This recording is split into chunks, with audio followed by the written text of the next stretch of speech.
As you mentioned, my name's Chris, and this is my colleague Ryan, and we're both MASC students within the School of Engineering, and we study under the Water Resources Department.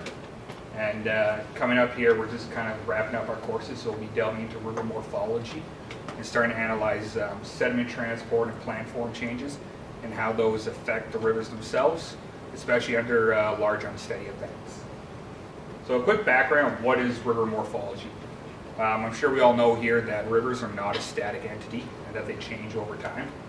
But the way that they change is has a scientific kind of background to it. So as you can kind of see from the bottom graphic, as the rivers flow, the erosion part of the rivers come from the outside bends where we have faster water and kind of gets away from the banks. And as that soil and media and sediment is taken away from the outside banks, it's deposited onto the inside part of the flow path, so that's where you can see the deposition pans. And then eventually, over time, we get oxbow lakes where the outside curves are completely cut off. So while we analyze the morphology of the rivers, the large unsteady events, those often cause the largest changes to the actual plan and direction. So overall, the total analysis of the river over time, you can kind of look at how the shape and direction of the flow changes. Just kind of put into context as to why we need to study this is the 2013 Alberta floods. So I'm sure you guys can kind of remember the flooding of the Elbow and the Bow River caused a lot of damage to Canmore and downtown Calgary and even out to Medicine Hat. So the photo on the left here just kind of shows where the traditional river channel is and how far up the floodplain that flooding actually went and the damage that it caused to the downtown core. What's kind of interesting about this flood is that news media outlets kind of portrayed it as a large, 100-year flood, and it's very rare, when in fact this flood is actually a 1 in 50, 1 in 70 type event, so it's actually a lot more common than what was reported. And the other graphic that's provided down at the bottom left is a flow hydrograph, so how much water is actually flowing through the river across the day. So you can see that there was a sudden and rapid increase kind of at the end of June, and it stayed up at a peak for over a week. This is what caused a lot of the extensive damage. So when these large events happen, the paths of the rivers will change to be able to convey that large quantity of water more efficiently than the previous morphology. And one thing that was mentioned on that last slide is it had been more than 80 years since the last major flood had happened in Calgary. So over that time, the river had adjusted to much lower flow rates, and you can see on the left here, this was a stretch of the Elbow River upstream of Calgary before the flood. And you can see that the river is meandering a lot, so its path is it's not very straight, and you can see that there's lots of sharp curves throughout it. And when that large flood event happened, there was a lot more quantity of water than that previous geometry could convey. So the river sort of shifted and became a lot straighter, and there was a much straighter path that the river took after that large event as the sediment was redistributed around the channel. So on the right here, this shows basically the elevation changes that happened in that stretch of river over that flood. So there was the quantity of sediment that moved around was huge. And so some of these red areas that are highlighted there, the elevation actually increased by more than 5 meters. And some of the blue areas were eroded close to 5 meters as well. So there was a huge amount of morphology change and a lot of material that was moving because of the power of the flow during that flood. And so in the most extreme case, the river path actually shifted by more than 150 meters laterally.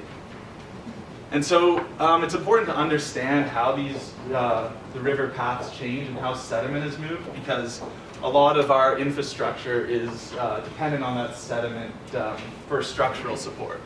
So there's some homes in Canmore that the path of the river shifted and really eroded away the sediment that was supporting their decks and the foundations of the houses, and really affected the structural integrity of those. And there's also a bridge in Calgary that collapsed days after the flood because a lot of the sediment that was around the bridge piers had eroded away. And so there was nothing to support the weight of the train as it went over. And that almost caused a large-scale chemical spill in the wake of that large flood. So just into our research goals, what we hope to accomplish here at the University of Guelph. We're currently in the process of constructing a sand flume, which will provide us with a small scale ability to represent a sinuous channel and then run some of these magnified flow events through them to see how the system reacts. From the research and from the results of the study, we hope to develop some mathematical and mechanical equations. And this would be quite useful for development in some of the river modeling programs, such as HECRAS, which is just kind of shifting to unsteady flow events and requires a little bit more engagement. And finally, the last one is to fill in the knowledge gap. Although there's been plenty of research done in the last couple decades on river morphology, little research has been completed on unconfined bed and banks during unsteady flows. And this is often the most difficult. It's unsteady banks and beds are what are in our natural environment. However, they're very difficult, and there's not a lot of cases of laboratory studies being completed on them. So we're hoping to kind of bridge the gap into there. So where does our flume stand today? The photo on the left is the current state of it. So we just got a liner in from Ohio. So we are in the process of getting the plumbing put in, some sand ordered. So hopefully by beginning of May, we'll be able to get it up and running and start completing some analysis. The graphic on the right is an AutoCAD depiction of the sinuous channel from like a plan view.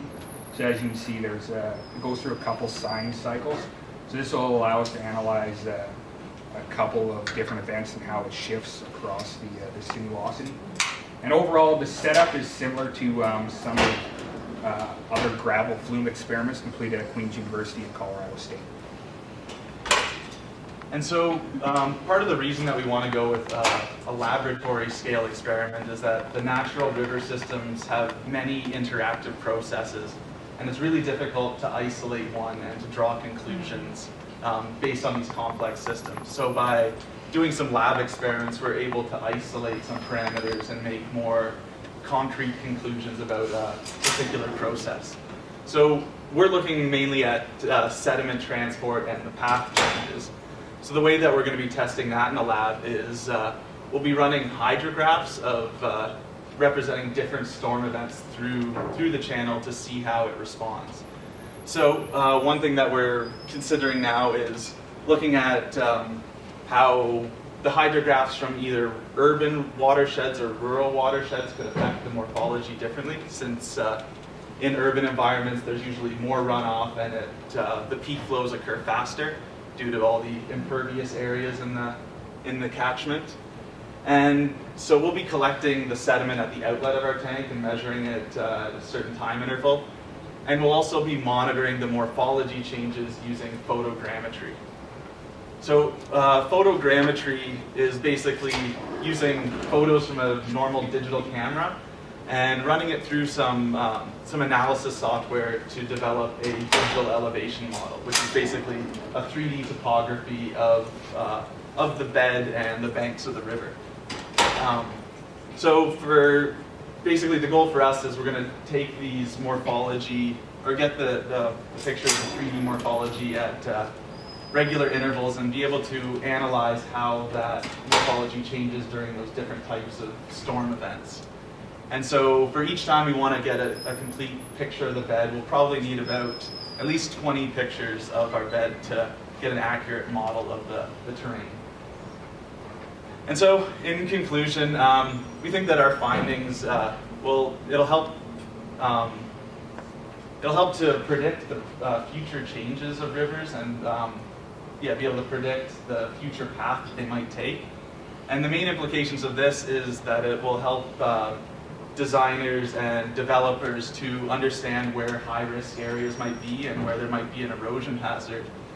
And also, and to protect vulnerable infrastructure where it's needed. So in certain cases, you might want to reinforce banks to protect a certain building or other type of infrastructure. And thank you.